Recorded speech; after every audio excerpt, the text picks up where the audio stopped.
రోజు వర్కౌట్ చేయి, స్వెట్ రావాలి, షర్ట్ తడవాలి, అలసిపోవాలి. అలసిపోతేనే పడుకో, పసి పిల్లాళ్ళ నిద్రపో. దేనికి భయపడద్దు. భయపడితే కిడ్నీస్ ఎఫెక్ట్ అవుతాయి. ఎక్కువ వర్రీ అయితే స్టమక్ అప్సెట్ అవుద్ది. యాంగర్ కంట్రోల్ చేయలేకపోతే లివర్ దుబ్బుద్ది.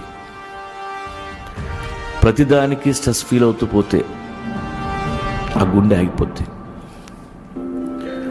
కామ్గా ఉండటం నేర్చుకో.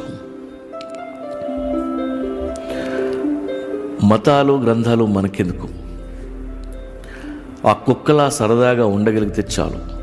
నువ్వు మెడిటేషన్ చేయక్కర్లేదు. కాస్త సెన్స్ ఆఫ్ హ్యూమర్ ఉంటే నవ్వుకుంటూ బతికేయచ్చు.